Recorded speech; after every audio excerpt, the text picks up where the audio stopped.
نماز کے واجبات کتنے اور کون کون سے ہیں؟ اگر واجبات میں سے کوئی واجب رہ جائے تو کیا کرنا چاہیے؟ دیکھیں، نماز میں کچھ چیزیں ایسی ہیں جن کو فرائض کہا جاتا ہے اور کچھ چیزیں ایسی ہیں جن کو واجبات کہا جاتا ہے۔ اگر فرائض میں سے کوئی فرض رہ جائے گا، اب وہ بھولے سے رہ جائے یا جان بوجھ کر، نماز نہیں ہوگی، نماز کو دوبارہ دہرانا پڑے گا۔ البتہ اگر واجبات میں سے کوئی واجب رہ جائے بھولے سے، تو اس میں یہ رعایت ہے کہ سجدہ صاف کرنے سے نماز ہو جاتی ہے۔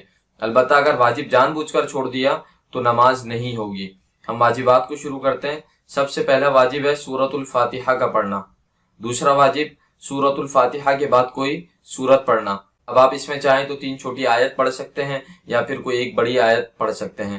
البتہ یہ جو دونوں فرائض ہیں، سورۃ الفاتحہ کا پڑھنا اور اس کے بعد کوئی سورت ملانا، یہ سنت، واجب اور نفل میں تو تمام رکعتوں کے اندر ہوگا، اور فرض کی شروع کی 2 رکعتوں کے اندر آپ کو پڑھنا ہوگا۔ البتہ اگر آپ امام کے پیچھے نماز پڑھ رہے ہیں تو یہ واجب آپ کی طرف سے امام ادا کرے گا، یعنی آپ امام کے پیچھے خاموش رہیں گے اور امام ہی سورۃ الفاتحہ اور سورت پڑھے گا، وہ آپ کے لیے کافی ہو جائے گا۔ تیسرا واجب سورۃ الفاتحہ کو سورت سے پہلے پڑھنا، یعنی اگر کسی شخص نے سورۃ الفاتحہ کو بعد میں پڑھا اور غلطی سے پہلے سورت پڑھ لی تو اب سجدہ صاف کرنا پڑے گا۔ چوتھا واجب فرض نماز کی پہلی 2 رکعتوں کے اندر قرات کرنی چاہیے۔ اگر کسی نے غلطی سے پہلی یا دوسری رکعت کے اندر قرات نہ کری تو پھر وہ بعد والی رکعتوں کے اندر قرات کر لے، تو اس میں آپ کو سجدہ صاف کرنا پڑے گا۔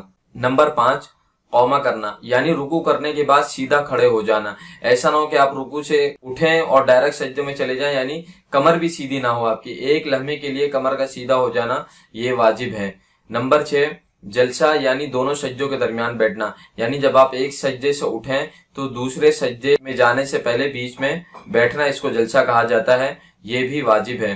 نمبر 7 پہلا قعدہ کرنا، یعنی کہ ہم جب اتحیات پڑھنے کے لیے بیٹھتے ہیں تو اس کو قعدہ کہا جاتا ہے۔ 4 رکعت کی نماز ہے تو اس میں 2 رکعت کے بعد بیٹھیں گے، اور 3 رکعت کی نماز میں بھی دوسری رکعت میں بیٹھتے ہیں۔ البتہ فجر کی نماز میں تو پہلا قعدہ نہیں ہوتا، آخری قاعدہ ہی ہوتا ہے ڈائریکٹ۔ یہ پہلا قعدہ کرنا بھی واجب ہے۔ نمبر 8 اتحیات پڑھنا، اتحیات کا پڑھنا بھی واجب ہے۔ اگر کسی شخص نے اتحیات چھوڑ دی تو سجدہ صاف کرنا پڑے گا۔ نمبر 9 لفظ سلام سے نماز ختم کرنا، یعنی السلام علیکم ورحمۃ اللہ کے ذریعے سے نماز ختم کرنا بھی واجب ہے۔ اگر کسی شخص نے السلام علیکم ورحمۃ اللہ نہیں کہا اور ایسی نماز ختم کر دی تو واجب رہ جائے گا اور سجدہ صاف کرنا پڑے گا۔ نمبر 10 ظہر اور عصر کی نماز میں آہستہ آواز کے ساتھ قرات کرنا۔ اگر کسی شخص نے ان 2 نمازوں کے اندر بلند آواز سے قرات کر لی تو سجدہ صاف کرنا پڑے گا۔ نمبر 11 وتر کی نماز میں دعائے قنوت پڑھنا۔ نمبر 12 دعائے قنوت سے پہلے تکبیر کا کہنا۔ اب اگر کوئی شخص دعائے قنوت پڑھنے سے پہلے تکبیر کہنا بھول گیا تو اس کو سجدہ صاف کرنا پڑے گا۔ نمبر 13 عیدین کی نماز میں 6 زائد تکبیریں کہنا، یعنی عید کی نماز کے اندر 6 تکبیریں ایسی کہی جاتی ہیں جو کہ زائد ہوتی ہیں، ان تکبیروں کا کہنا بھی واجب ہے۔ اگر کوئی شخص ان تکبیرات کو کہنا بھول گیا تو اب سجدہ صاف کرنا پڑے گا۔ نمبر 14 امام کے لیے مغرب اور عشاء کی 2 رکعتوں کے اندر اور فجر، جمعہ، عیدین اور تراویح کی سب رکعتوں کے اندر بلند آواز سے قرات کرنا یہ واجب ہے۔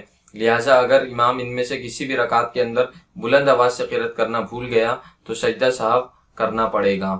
یہ 14 واجبات ہیں۔ اگر ان میں سے کوئی ایک بھی واجب بھولے سے رہ جائے گا تو آپ کو سجدہ صاف کرنا پڑے گا۔